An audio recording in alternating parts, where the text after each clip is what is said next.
Então vamos lá. Como é que acontece a glicólise anaeróbica? Gente, nós podemos também chamar ela de glicólise rápida. Eu acho até melhor. Porque o correto é esse, né? Então, se a necessidade é de você ter energia de maneira rápida, é mais fácil a gente chamar ela de glicólise rápida e não de glicólise anaeróbica. Mas você pode considerar um termo ou outro. E aí, por isso eu coloquei esses dois para vocês verem aí. Então, vamos lá. Eu tenho aqui a glicose. E aí, no primeiro processo de reação química da glicose, ela vai se quebrar em piruvato. Então, ela vai se quebra em piruvato. No momento em que se produz piruvato, ele vai se produzir duas moléculas de piruvato. Então, lembra, cada quebra vai formando dois elementos. E aí, então, uma glicose produz dois piruvatos. O que sobra, o resíduo dessa quebra, vai ser 2 ATPs. Então, está aqui, vai produzir 2 ATPs e vai produzir 2 NADs H mais 2 hidrogênios livres. Caramba! O que é esse negócio de NAD? O que é isso? Esse elemento químico, nicotinamida, adenina, dinucleotídeo, que a gente vai chamar aí de NAD para ser mais fácil. Ele é um composto químico que tem uma vitamina B. Se eu não me engano, é a vitamina B8 ou a B6, vitamina muito importante para os processos energéticos. Na ausência dessa vitamina B6, nós ficamos indispostos. Então, por isso que todo o complexo B é extremamente importante para que a gente não fique preguiçoso. Às vezes, quando você vê uma criança muito paradinha, muito quietinha, muito preguiçosa, e ela não está anêmica, pode ser deficiência do complexo B. E todos nós precisamos tomar vitaminas B todos os dias. Todo o complexo B todo dia. Então, é um tipo de. É uma reação, perdão, é um elemento químico que possui esse tipo de vitamina, tá bom? E aí a importância dessa nicotinamida é capturar hidrogênios que são liberados da glicose quando ela se quebra. Então, olha só, eu quebro a glicose, aí é como se saísse o hidrogênio dela. Se não tivesse a nicotinamida, para capturar esses hidrogênios iam ficar no citoplasma da célula. Aí vem um conhecimento muito importante da química. Muito hidrogênio na célula, o que acontece? Muito hidrogênio na água, o que acontece? Hidrogênio em meio aquoso torna o meio ácido. Então, muito hidrogênio em meio aquoso torna o ambiente muito ácido. E se o ambiente celular ficar ácido, isso prejudica todo o funcionamento da célula. Sem contar que lesiona a membrana plasmática da célula. A célula pode se romper de tanta acidez. Então, para evitar esse processo de acidose da célula, existe o NAD. Então, toda vez que a glicose se quebra, o NAD captura o hidrogênio para que o meio não fique ácido. É para isso que serve. E aí, olha o que vai acontecer, meus amigos. Nós estamos vendo uma situação onde não tem oxigênio. Tá? Então, é uma reação que não tem oxigênio. Então, na ausência de oxigênio, esse hidrogênio aqui, que foi capturado pelo NAD, não tem oxigênio para reagir com ele. Não tem. Porque esse hidrogênio aqui, ele precisa do seu par, que é o oxigênio, para formar água. Hidrogênio mais oxigênio forma H2O, forma água. Então, na ausência desse oxigênio, esse NAD, ele fica sem rumo. E agora, o que vai se fazer com esse NAD? Não sei o que fazer. Esses NADs, eles precisam se livrar desse hidrogênio, porque eu continuo quebrando glicose. E o NAD é limitado. Então, ele precisa se livrar do hidrogênio para poder continuar capturando os novos hidrogênios que estão sendo quebrados, que estão sendo liberados das novas quebras de glicose. Então, já que não tem oxigênio para reagir com esse hidrogênio aqui, ele vai o quê? Devolver esse hidrogênio para o piruvato. No momento em que ele devolve o hidrogênio para o piruvato, acontece um processo chamado de desidrogenase lática, aonde esse piruvato se converte em lactato. Então, esses dois piruvatos se transformam em dois lactatos. Então, ele devolve. E no momento que ele devolve o hidrogênio, esse NADH se transforma de novo em NAD, tá? Ele vai transformar, ele está pegando os hidrogênios, desidrogenase, que tem a ver com os íons de hidrogênio. E ase é a enzima. É a enzima que pega o hidrogênio e coloca no piruvato para se transformar em lactato. É mais ou menos assim que funciona. E aí, quando isso acontece, esses dois hidrogênios que ficam seguindo esse NAD, ficam, parece bosta na água, boiando lá no citoplasma da célula. Eles ficam desolados. Então, esse NAD devolve esse hidrogênio, aí esse elemento se transforma em lactato, e aí esses hidrogênios ficam livres. E aí fica disponível. Agora, o cara que estava ocupado, agora está livre para voltar para o ciclo de captura de novos hidrogênios. Só que para isso, aí isso tem um limite. Nosso corpo não consegue suportar esse lactato. Por que ele não consegue suportar esse lactato? Porque no momento que eu estou formando lactato, eu também estou formando o quê? Hidrogênios livres na célula. Eu estou aumentando a acidez da célula ao mesmo tempo que eu estou formando lactato. E é por isso que, com o acúmulo de ácido lático e o acúmulo de hidrogênios, a pessoa chega na fadiga muscular. Aí ela não consegue continuar a atividade física. Então, olha só, o que acontece com esse lactato produzido? O que vai acontecer com ele? Então, ele se acumula na célula, se acumula, se acumula, se acumula, e o teu corpo precisa eliminar o mais rápido possível esse lactato. Porque se ele não eliminar, isso vai começar a lesionar a célula, e além de lesionar, você vai ficar fadigado, você vai ficar incapacitado de realizar exercício físico. Então, no momento que esse lactato está sendo produzido, os músculos que não estão trabalhando no processo do movimento começam a consumir esse lactato e a converter ele de novo em glicose, ou utilizar ele na forma de energia, na forma de ATP. Então, presta bem atenção no que eu estou falando. Se você está fazendo exercício para sua perna, tipo uma corrida muito intensa, e aí chega um momento que você começa a acumular muito lactato, os músculos que não estão participando diretamente desse exercício vão tentar te ajudar a gastar esse lactato para que você não fique em fadiga, para que você não pare de fazer o exercício físico. Então, os músculos vizinhos tentam consumir esse lactato para que você continue acumulando esse lactato sanguíneo. E também os músculos cardíacos e respiratórios tentam te ajudar de alguma maneira a degradar esse lactato para que você possa acumular mais lactato. Mas só que tem um limite. Embora os músculos vizinhos, o músculo cardíaco e o músculo respiratório estejam lá tentando te ajudar a não acumular esse lactato, o ritmo de produção desse lactato é muito mais rápido do que o teu corpo consegue degradar, consegue eliminar. E aí chega uma hora em que ele se acumula muito mais do que o teu corpo é capaz de produzir. E aí, quando chega esse momento, nós estamos no que nós chamamos de limiar de lactato.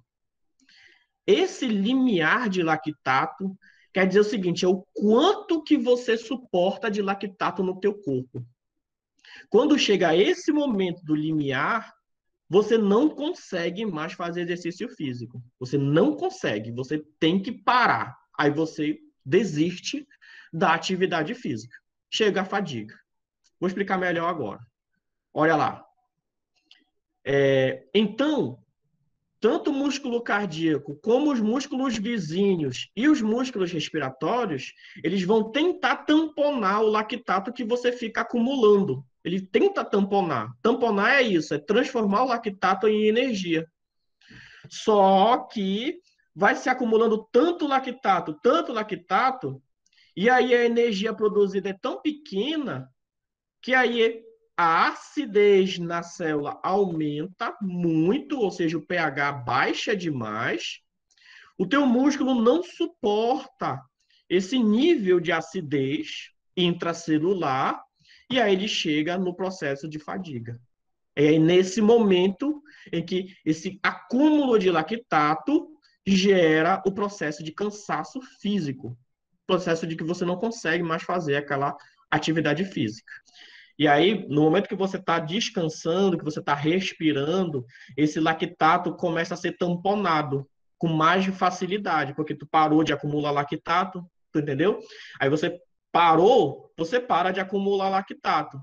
E aí, nessa parada de acumular lactato, o teu corpo ele consegue ganhar tempo para poder tamponar. Ele começa a tamponar, e mais ou menos em 1 minuto, 1 minuto e meio, ele já está recuperado para que você possa continuar uma outra atividade física. Então vamos imaginar o seguinte: mas se eu quiser continuar uma atividade física depois de 10 segundos, eu posso? Pode continuar.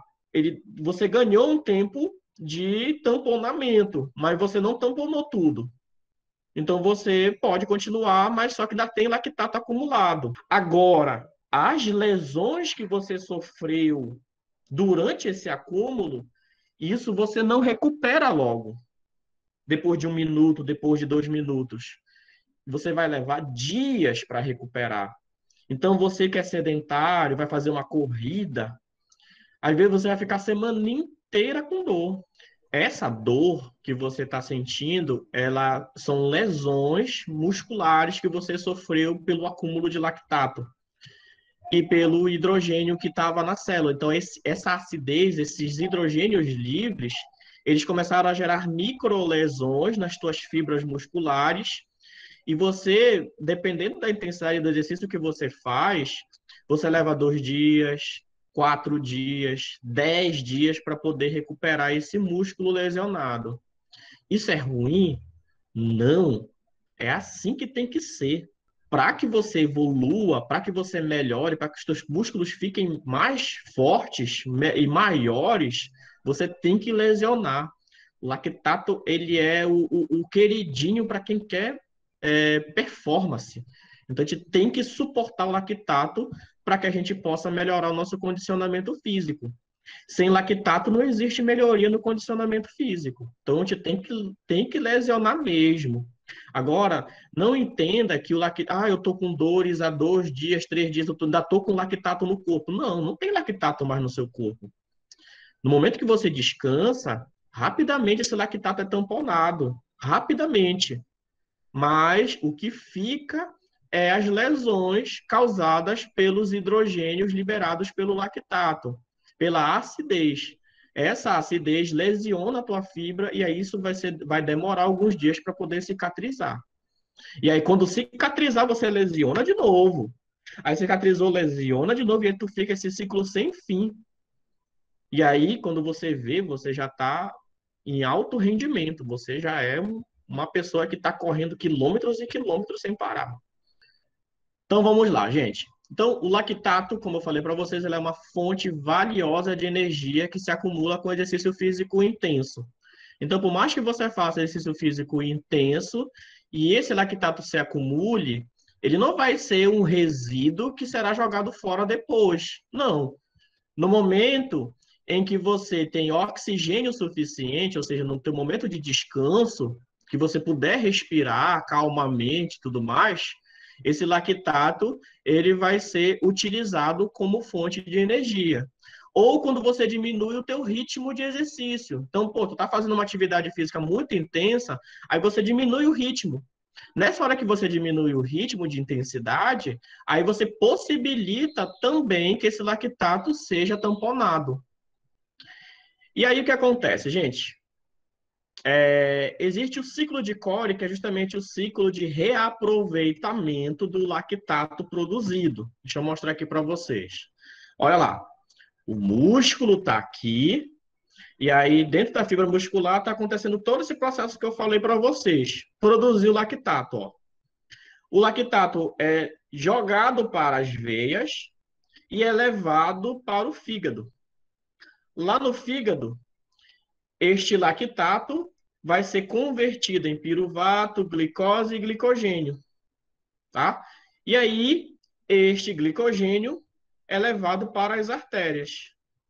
Chegando nas artérias, ele volta para o músculo, onde ele pode ser transformado de novo em lactato, ou pode ser utilizado na respiração aeróbica.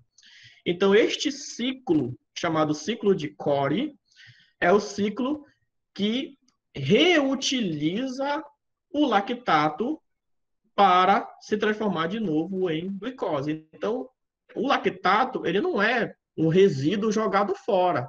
No momento do teu descanso, ele é reaproveitado. Nada vai ser perdido aí.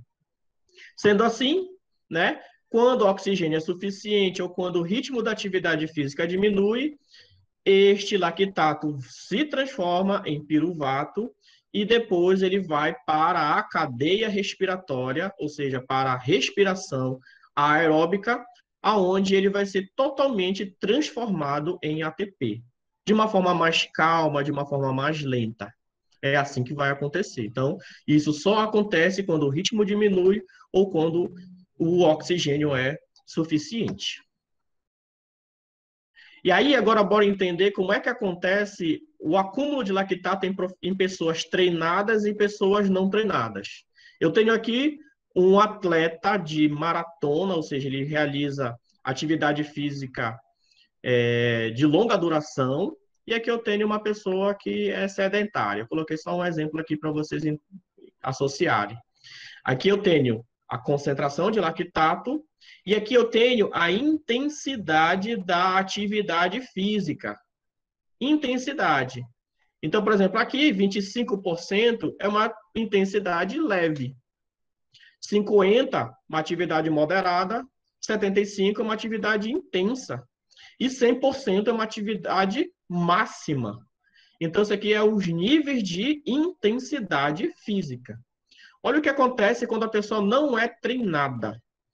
Quando ela não é treinada, numa intensidade moderada, esta pessoa já chega no seu limiar de lactato. Numa intensidade moderada.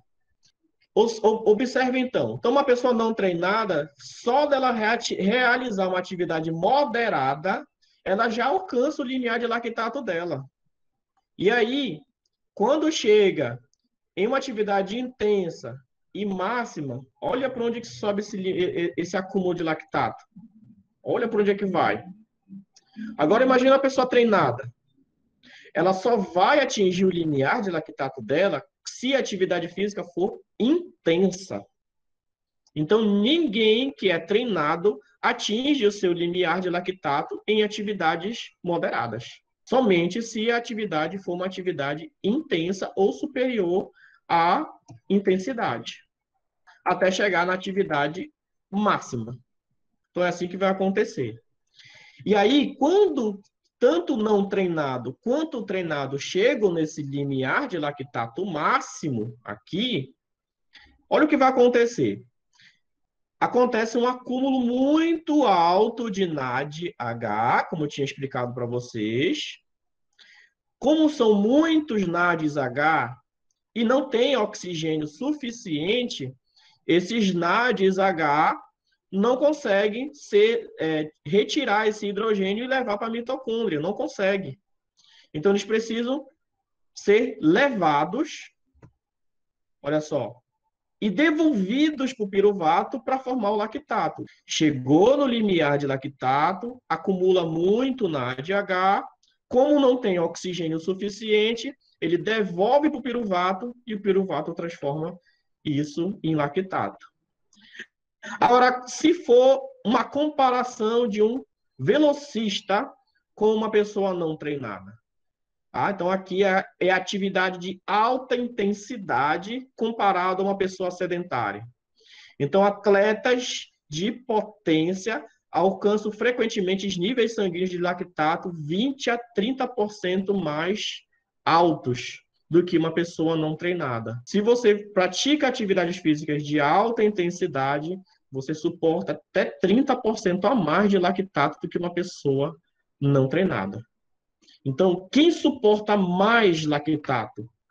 Uma pessoa que realiza atividade física intensa, moderada ou não treinado. É quem realiza atividade física moderada. Então, no caso, seria um corredor de maratona. O corredor de maratona, ele tem uma tolerância muito maior ao lactato, porque ele fica em contato por muito mais tempo com o lactato no seu corpo. Já uma pessoa de alta potência, ele realiza aquele movimento, sei lá, por alguns segundos, aí ele suporta um alto nível de lactato, mas depois ele precisa parar a atividade para poder recuperar para poder tamponar esse lactato. Então ele para, tampona esse lactato, depois volta a realizar de novo um outro exercício.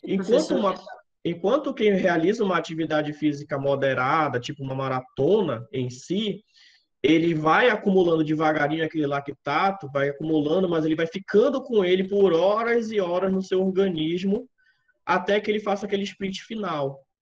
Então, ele tem uma tolerância bem maior ao acúmulo de lactato de quem é um velocista, por exemplo. Beleza. E vem uma coisa bem interessante. Por que que uma pessoa que é um velocista, quais são os fatores, na verdade, que levam uma pessoa que realiza exercício de alta intensidade a suportar mais lactato que uma pessoa não treinada? Muitas das vezes é a motivação, porque no momento que você está fazendo aquela atividade física intensa, você se sente muito motivado a não interromper aquela atividade. Então, embora você esteja sentindo muito desconforto, muita dor, você tem que continuar fazendo aquela atividade. Imagina você estar numa pedalada e você está no momento de uma subida bem íngreme e você não vai poder parar. E aí, no momento que você está lá quase desistindo, os teus colegas de pedal começam: bora, bora que tu consegue, vai, vai, vai, vai. E tu começa a gritar: eu vou, eu vou, eu vou. Aí, essa motivação gera um estímulo no teu sistema nervoso que te faz suportar mais o acúmulo de lactato do que uma pessoa que não se sente motivada. Pessoas que treinam têm maiores reservas de glicogênio, isso também contribui bastante para o tamponamento do lactato. E também possuem mais enzimas glicolíticas, no caso, mais enzimas que são capazes de tamponar o lactato. Então, por esses três fatores, o percentual de tolerância ao lactato para pessoas treinadas e que fazem esporte de alta intensidade, ela é superior aí de 20 a 30% em relação a pessoas não treinadas. Então fica essa lição para nós de ver, olha a diferença, né? Uma pessoa que não é treinada, numa atividade moderada, ela se sente fadigada. Enquanto que uma pessoa que é treinada precisa de uma atividade de alta intensidade para poder se sentir fadigada. E aí, com o tempo, com a prática de atividade física, você vai suportando mais esse lactato no seu corpo. Porque você vai tendo mais motivação, mais reserva de glicogênio e mais enzimas que quebram esse lactato e transformam ele em ATP.